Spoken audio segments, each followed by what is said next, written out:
اعوذ باللہ من الشیطان الرجیم بسم اللہ الرحمن الرحیم۔ محترم ناظرین، آج میں جس موضوع پر آپ سے گزارش کرنا چاہتا ہوں، آپ کو معلوم ہی ہے کہ گزشتہ کل 26 نومبر کو انجینئر محمد علی مرزا صاحب اور مفتی حنیف قریشی صاحب کے درمیان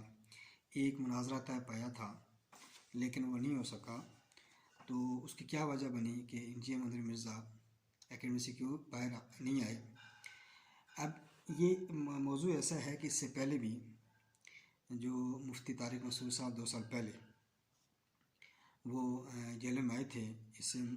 مذاکرہ کرنے کے لیے، اس سے ملاقات کے لیے اور ڈسکشن کے لیے، لیکن اس دوران بھی وہ ملاقات اس نے نہیں کی تھی انجینئر صاحب نے، اور اس طریقے سے جو ہے نا وہ پھر واپس چلے گئے تھے۔ اور یہ وجہ کیا ہے؟ یہ کچھ سوالات پیدا ہوتے ہیں انجینئر محمد علی مرزا کے بارے میں، ان کا جواب تلاش کرنا بہت ضروری ہے۔ اگر وہ جواب مل جائے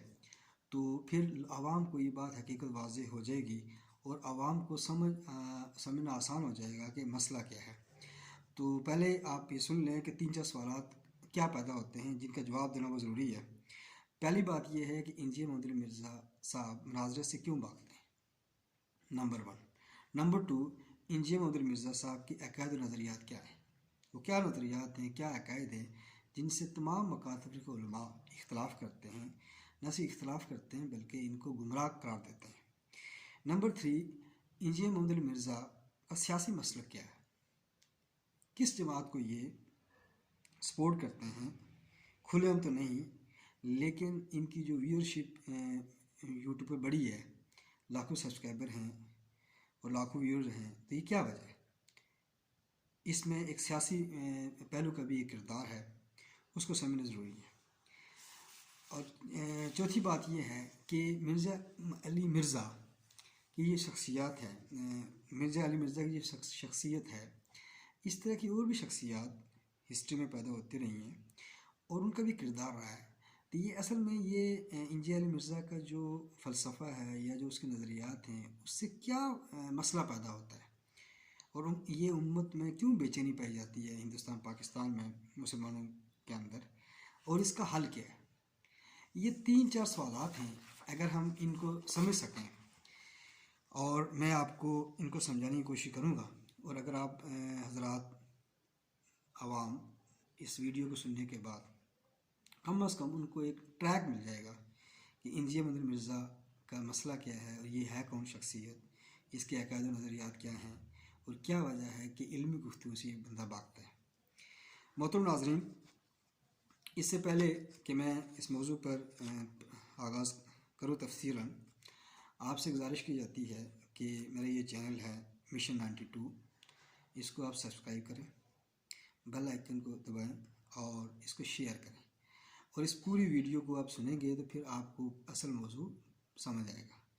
اور میں یہ چونکہ کافی لمبی ویڈیو ہوگی اور ہو سکتا ہے ہمیں یہ 2-3 ویڈیو میں اس کو کمپلیٹ کرنا پڑے،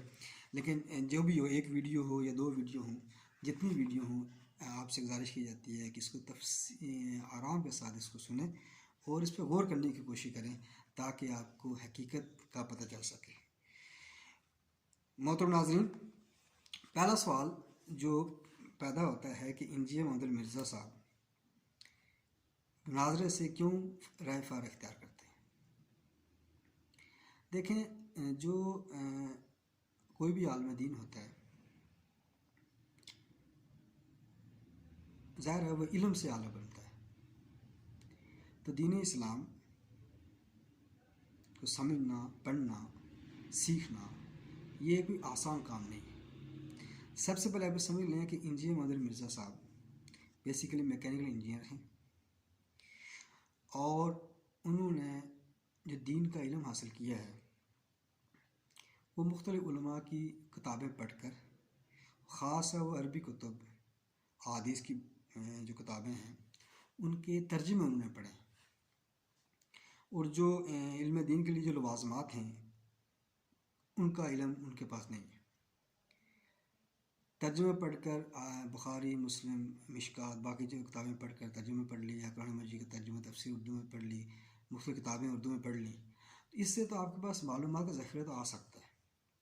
علم بھی آ جائے گا، لیکن آپ سکہ بند عالم نہیں بن سکتے۔ جو صحیح اہل علم ہوتے ہیں، سکہ عالم، وہ آپ نہیں بن سکتے۔ اب مسئلہ یہ ہوتا ہے کہ جن لوگوں سے ان کا واسطہ پڑا یا جو لوگ ان کے سامنے آئے مناظرے کے لیے یا ان سے بات کرنے کے لیے، وہ علم دین کے لحاظ سے واضح اور مکمل علم رکھتے ہیں، چونکہ وہ پراپر اداروں میں پڑھے ہیں، دین انہوں نے سیکھا ہے۔ مثال کے طور پر 2 سال پہلے 2021 میں جب انہوں نے علماء دیوبند کے مختلف عبارت کے بارے میں اپنی رائے کا اظہار کیا اور میڈیا میں بحث شروع کر دی یوٹیوب چینل پر، اور اس طریقے سے جو ہے نا لوگوں کو وارنا شروع کر دیا کہ یہ گمراہ کن عبارتیں ہیں اور یہ عقائد صحیح نہیں ہیں اور کوئی دیوبند کے عالم مر اثر کا مقابلہ نہیں کر سکتے، تو مفتی طارق مسعود صاحب جب یہاں پر تشریف لائے، انہوں نے آ کر اعلان ویڈیو بنائی، لیکن انہوں نے ویڈیو پر بھی کوئی جواب نہیں دیا اور بالکل چھپ گئے۔ اس کے بعد اب یہ کل کا واقعہ ہے جس میں مفتی حنیف قریشی صاحب، یہ بریلوی مکتب فقہ کے عالم ہیں، اور ان کے ساتھ اویس ربانی صاحب تھے جو صافی ہیں، اور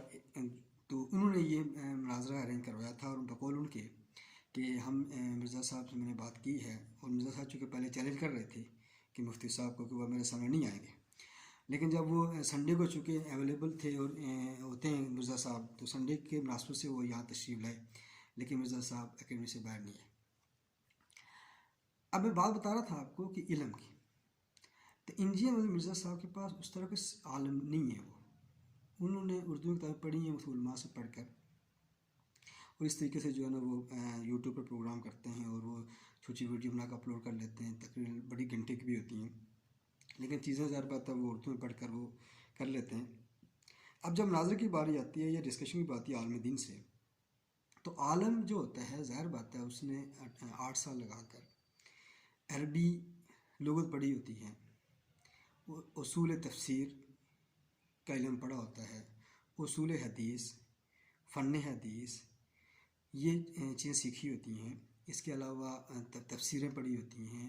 احادیث کو براہ راست عربی میں پڑھا ہوتا ہے، اور وہ سمجھ رہا ہوتا ہے کہ حدیث ضعیف کون سی ہے، صحیح کس طریقے سے، اس کے بارے میں فن حدیث کے جو ائمہ ہیں ان کی کیا آراء پائی جاتی ہیں، تو وہ سب چیزیں عربی میں ہیں، اور ظاہر ہے بہت عربی بہت اکثر بکس سب عربی میں ہیں، ان کا لٹریچر بہت کم ترجمہ ہوا ہے۔ پھر ہندوستان میں خاص کر جو پچھلے 400 سال میں جو علم پھیلا ہے اس میں بہت سارا لٹریچر فارسی میں ہے، تو نہ مرزا صاحب کو فارسی آتی ہے، نہ عربی آتی ہے، اور نہ عربی میں وہ کتاب پڑھ سکتے ہیں۔ تو جب مفتی طارق مسعود صاحب پہلے آئے اور اس کے بعد مفتی حنیف قریشی صاحب آئے، تو یہ لوگ چونکہ علم دین براہ راست لغت میں انہوں نے پڑھا ہوا ہے اور سیکھا بھی ہوا، پڑھاتے بھی ہیں، اور ظاہر بات فقہ بھی پڑھی ہے، منطق بھی پڑھی ہوتی ہے، فلسفہ بھی پڑھا ہوتا ہے، تو وہ علم کلام بھی پڑھا ہوتا ہے۔ اس وجہ سے ظاہر بات ہے انہوں نے دیکھا کہ جب میں کوئی بات بیان کروں گا تو جب یہ کہیں گے جی آپ نے یہ کہاں سے بیان کی ہے، تو میں کہوں گا جی قرآن میں ہے، تو انہوں نے کہا جی بات یہ ہے۔ اب وہ سوال کریں گے جی قرآن کی کس تفسیر میں آپ نے یہ پڑھا ہے، انہوں نے کہا جی فلانی تفسیر ہے۔ اب وہ کسی عربی کی تفسیر کا حوالہ دیں گے جی اس میں تو یہ لکھا ہوا ہے، تو وہ میں نے پڑھی نہیں ہے۔ اب ظاہر بات ہے بحث اس طرح ہوگی تو پھر وہ میڈیا سامنے جب ویڈیو آئے گی تو وہ ظاہر بات ایکسپوز ہونا تھا انجینئر مرزا صاحب نے، اس لیے انہوں نے بہتر یہ سمجھا کہ میں یہ کہتا ہوں کہ جی میں نے تو کوئی مناظرے کی بات نہیں کی تھی، اور آپ ایسے ٹائم آ گئے، میں مصروف تھا اس ٹائم، یہ کوئی طریقہ نہیں ہے، فلانا جو بھی ہے کر کے اس طریقے سے انہوں نے انکار کر دیا، وہ مناظرہ نہیں ہوا اور اس سے واپس وہ چلے گئے۔ یہ بیسیکلی پس منظر ہے انجینئر علی مرزا صاحب کا۔ یہ اب سوال یہ پیدا ہوتا ہے کہ انجینئر علی مرزا صاحب جو اپنے آپ کو مسلم علمی کتابی کہتے ہیں وہ کیسے بنے؟ اس کے لیے آپ کو دوسری ویڈیو کا انتظار کرنا پڑے گا۔ شکریہ۔